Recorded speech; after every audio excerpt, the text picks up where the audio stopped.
Hey guys, so today we're going to be doing something really amazing. It's the fact that we're going to be doing a workshop how to set up a chat functionality in weweb using supabase. The logic behind using supabase is due to the fact that it has real-time functionality, which means we can update and collect data in real time instead of using other backend tools paired with web like basic JavaScript, FastJet, or Xano, or which is also called no-code backend. That's why we're using Supabase instead of all those tools because of its real-time functionality.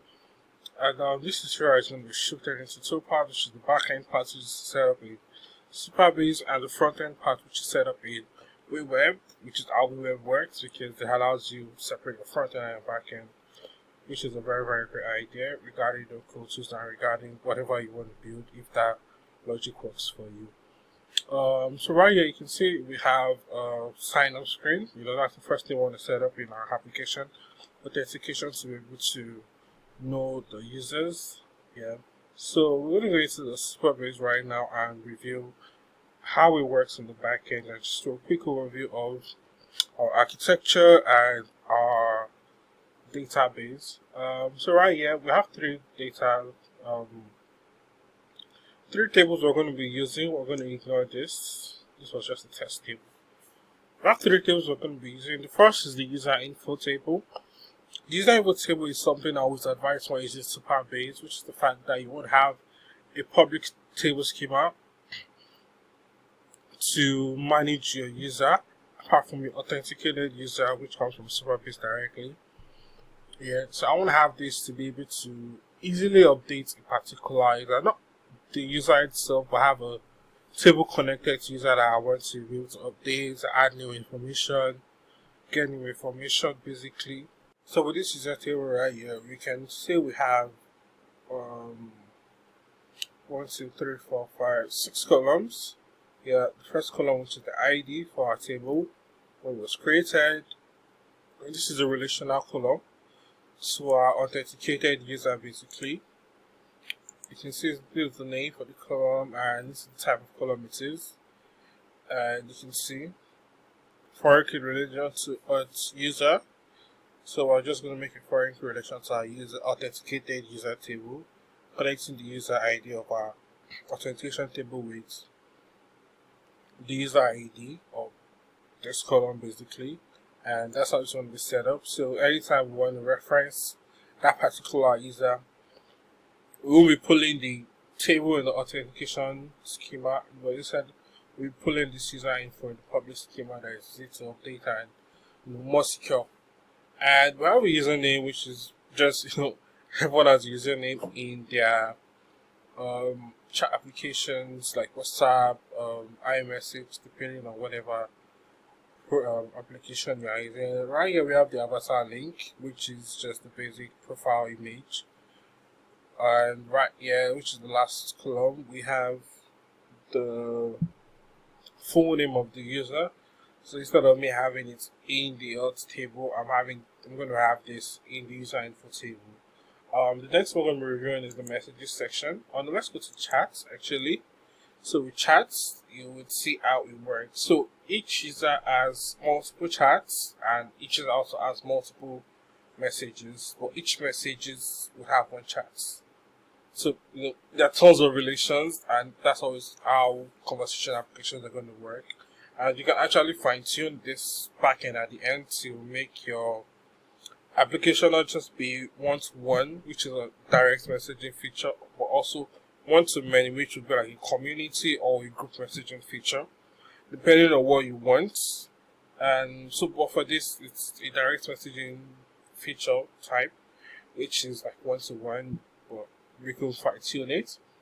And right here we have our chats, which are going to be a list of like conversations we started. Yeah. Right here we can see the ID, which are always going to reference in the messages table. You can see when it was created. You can see the last message.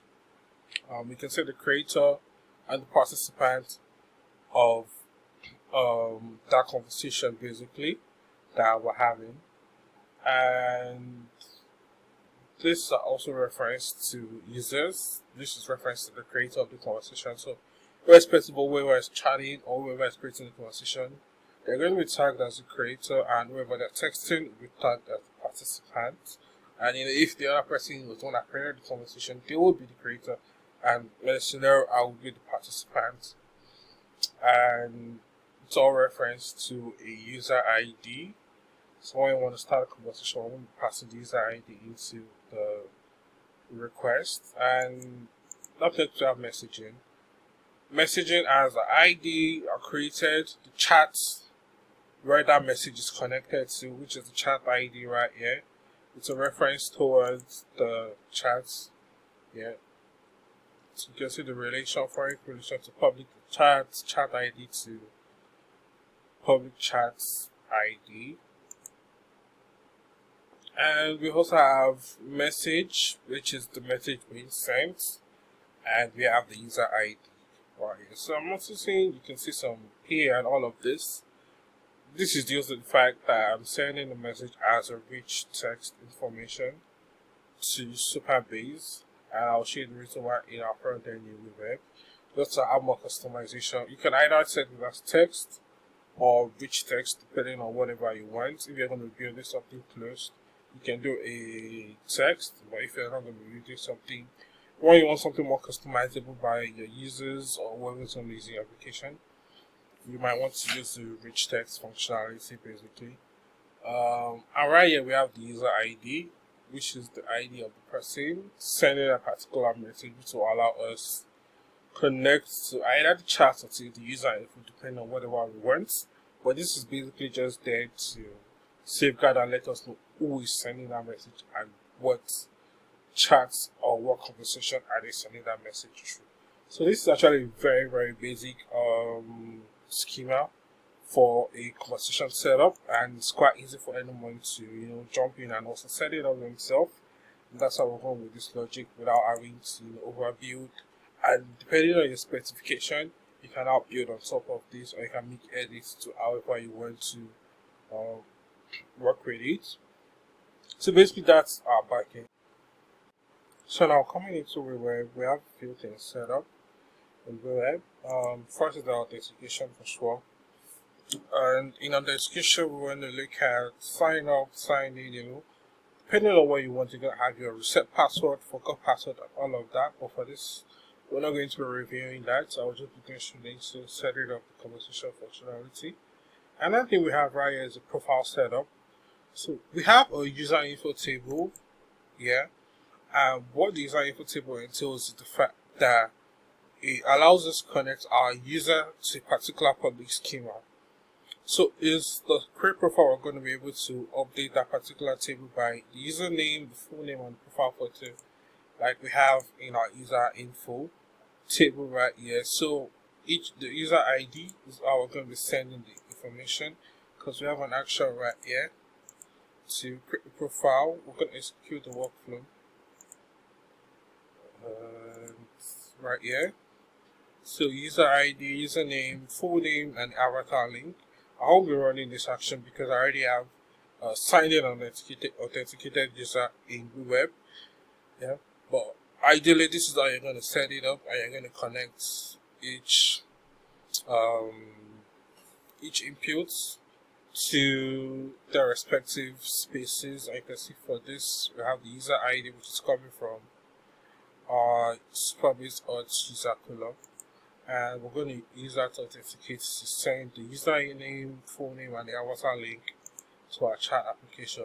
And you can see that for the user that I'm signed in with, if we come down to our variable section, yeah, 16, and the 16 is connected to this table right here. So one thing you should know is those emails are example emails and they're just testables, so don't send random people on the internet emails. So basically that's it, and that's how you want to have your profile set up, or however it works with your application or whatever you are building. And moving on, we'll be looking at the conversation app itself. Yes, so setting up the conversation application, there are a few things we have, like some certain variables, certain actions that we have to set, certain variables actions that actually make it quite seamless and easy to retain data, because in whatever you're doing, you're going to need variables, you're going to need actions to put them together. I'll be looking at some of our variables right here.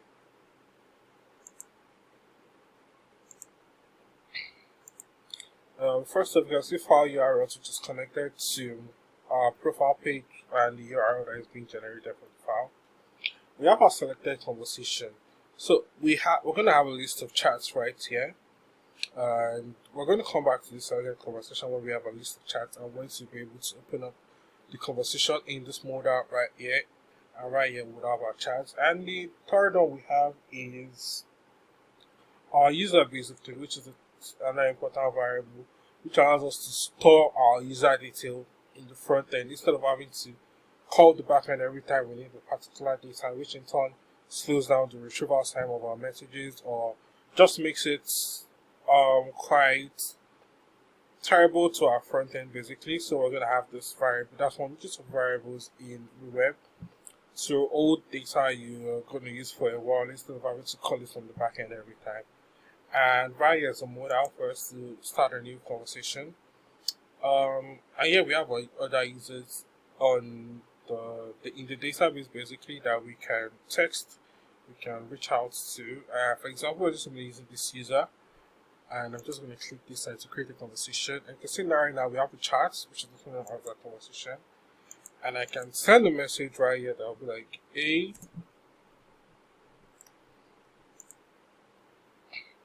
and we can see our message has been updated, same as our conversation right here. And the last message. So basically that's what we have that last message for, that was updated. So the last message sent in our message is updated in our conversation also. So the way this works is, these are our chats right here. This is connected to the chats table. If I open this up in our layouts, you can see I have the messages and I've collected the list of conversations relating to a particular user, basically filtered. So we have our conversations data, yeah, and there's a filter running on it that says where the creator for that conversation equals to our user ID for the user variable we created. So we're going to be doing a lot of filtering. We're going to be doing something really basic. This is actually a very basic setup for a conversation. You could have a more complex one depending on your use case basically. And you can see this for us right here. We're just filtering based off our creator and pulling in messages relevant to this particular user. We're not pulling in everything from our table. And you can also do this in the back end, but for a simple setup like this, it's on the front end.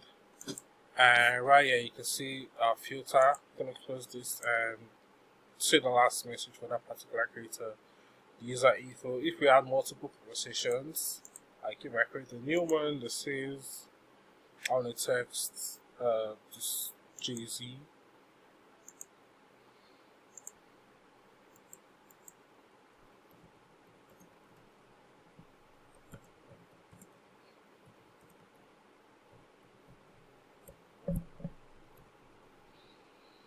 We're gonna ask him for a new album, and we can respond and say, hey, we don't have a new album or we have a new album. And for this use case, instead of having to log out to log in into multiple user sessions, we can just do it from the backend basically. But before we go there, I want to show you how we have our list right here.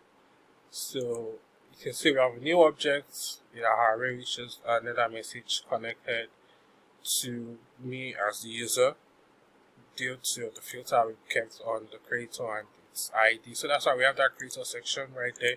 So allow us easily filter items that are relevant to that particular creator, easily filter items that are relevant to that particular participant. So that's how we're having for our conversation right here, and how we can easily set up or create a new one. So if I come in right here, and how we are actually creating conversations. So right here we have a list of all our users. There are two ways you can do this. For me, I'm just generating all users. You can also do this that you only want to generate users where you don't have, or you have an existing conversation with them.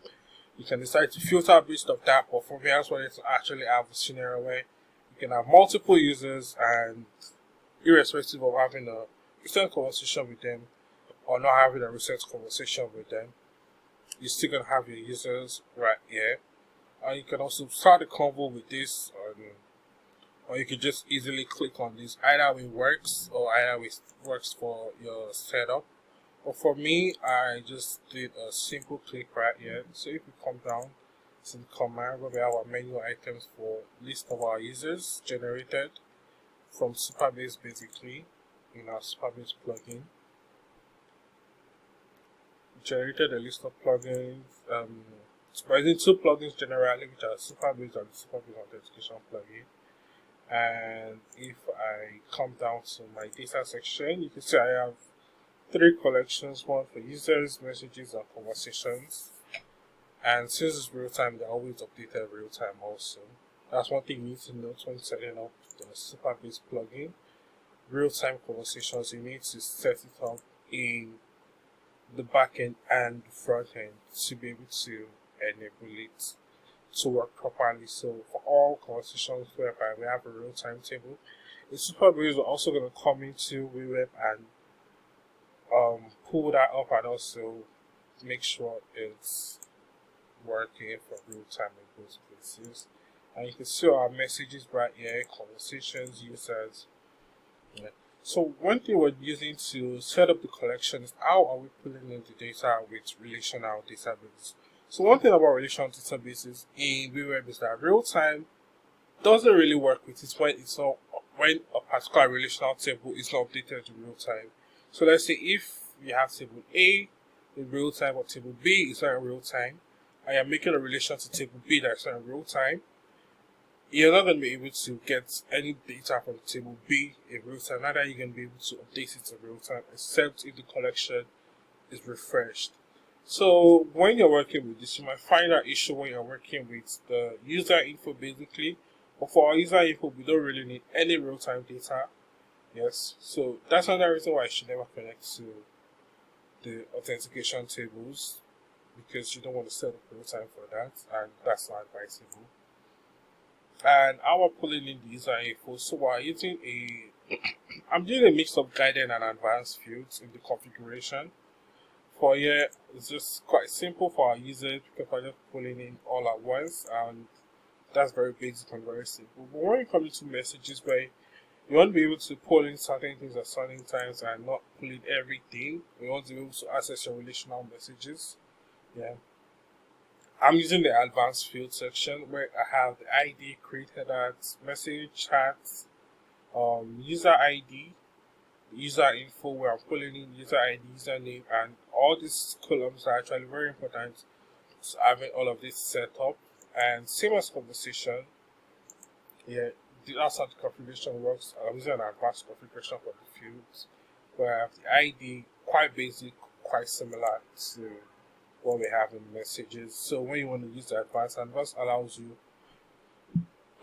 what I see, filtering what you want and be able to easily select what you want, pulling just the data you need basically, or also access relational data from another table. That's the only way you can do that in supabase. We're not going in depth into all of this because this is a video walkthrough, and if you should be able to create something from this basic setup. So that's that. And when we're creating a new conversation, it works this way by setting up an action that allows us to create a new message right here. So in my workflow tab, we have create new convo, which is also try to create a new database, a new record rather, in our database. And these are all generated automatically. The idea to create that, so I'm not going to update all this. Now that we're updating the last message because it's a new conversation, we don't have any last message, except you're creating something where you're gonna have send a message right from the start, then you can this last message anywhere you want. And for the creator, our ID for our creator, and for the participant, for our participant, we will be updating it with the item ID for that list of users that we're going to be using. So I'll show you in a new section right here where we're literally pulling in or pushing the action right here. As you can see, item ID. Oh, actually, it's a new action. Item ID. We're going to fetch our conversations. And this is not just basic, this is not really important, but it's just like a fail safe in case. So we can have the modal updated, or the conversation section updated, and this is basically to close our modal. So as you can see, creator right here, and participant is the item ID for the selected, for this list of items and the selected one. So that's how the creating a new message is set up, and this is just a basic search that you can use to search a list of users if you want to set that up basically also. I'm just going to close this, and so basically that's how you have a conversation, and you can come back here. Let's send a message, and this is the reason why I'm using the rich text editor, like so that was have multiple updating features. You can see it's going to be bold right here also. So instead of having just a simple text where you can just send text to learn, you can also update and also fine tune your text to however you want to, either the paragraph or header or anything else that you want. So we've looked at how you can create a conversation. We've looked at our conversations, and now how does sending a message work? Yeah. So right here we're going to go to our actions tab. I'm going to see how the send message works. So sending messages are actually quite basic, which is the great thing about the setup, because they're all quite basic and easy for you to start off or use as the foundation for sets up a chat functionality in your application. Yeah. So the first thing we want to do is to insert a table, a row into our table, and you can see these two fields are updated automatically. First one to do is the chat ID, for which we are texting. The message we're sending, which is coming from our rich text editor. You see the chat ID is coming from the selected conversation, because when we select the conversation in the conversation tab, we are updating a variable which is allowing us hold that particular conversation that we currently selected. So we're not like creating a new variable, we're just holding whichever one we need at whichever point in time. So you can see the selected conversation, we have our ID, last message, creator, and also the user info for that particular selected conversation with who we're texting, which is the participant actually.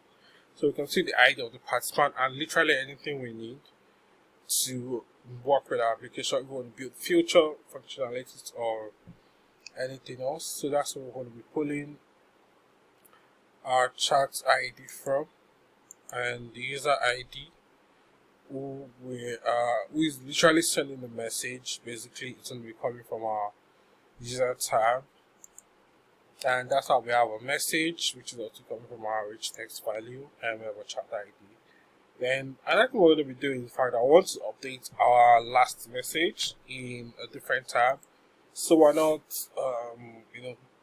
sending or creating a new last message. We're just updating that particular row. So we have the ID for which we're updating for the selected conversation and the last message. And the way this is set up is that we have certain row level security policies in each table. You can see for the charts there are 3 policies. For messages we have 2, for user info we have 2. So I'll just give you a preview of how the authentication policy works. This first one is enable read access for all users, and the second for users is to insert a new row into a record. And it's actually a very basic one, which is public user info, not making any changes, and just literally read access, which is select.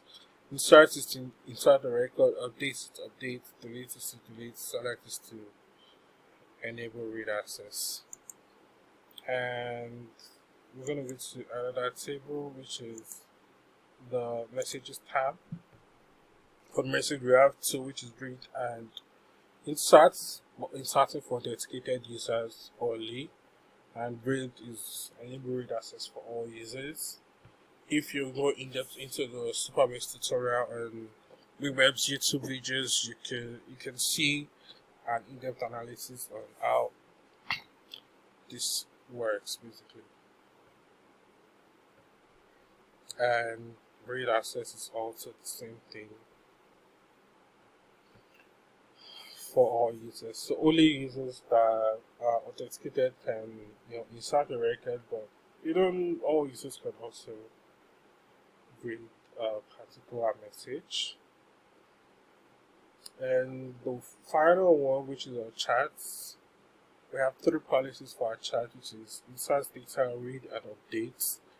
So updates is quite tricky because you can either update by using ID, update by using an authenticated email, or whatever you want to do. But for me in this scenario, I'm using ID, which is literally us saying when the ID for that particular user is equals to the ID for the message that we're trying to update, or the ID from the front end is equals to the ID for the record. That's why I'm sending in the ID here also.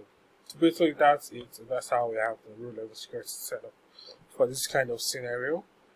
And we're going to clear the message box because with the rich text, it doesn't clear after we send the message. So this just clears up the message box after we send a message.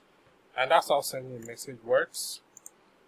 And in this section right here, all we have is just a list of incoming messages, which means messages that are connected to me as a user, because you can see the filter where it says where chat ID equals to the selected conversation which you already created. So when I click on this, updating the variable, as you can see, setting value for selected conversation, the value has also changes each time we pick a new one, and that's how we have it right there.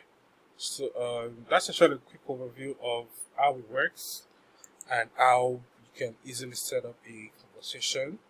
Right here we just have a simple image, full name, and I think this is the ID, this is the username. Yeah, that's the username. This is the full name for the user, and this is the user's info. So basically this is just details about the user, and that's how we can create a conversation, and that's how everything is updated basically. After this setup is very easy, very basic for you to use, and you can easily fine tune it to work with whatever you want it to work with. And we're just going to send a few messages and see how it works. And if I come into supabase to actually update and send a message from the other person, let's work with this person right here, Jason Mitch. Let's look at what our participant ID is, which is 2. We're going to our table editor. Let's create a new message. What was our chat ID?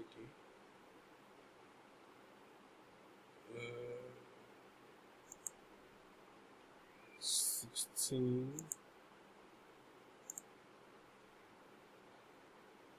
Is that correct? 16 or 5 actually? Yes, 16. We have our chat ID right here and our user ID. So I'll just create a new row. And this, we're going to send a message that says, you're asking for a new album, and it says no. And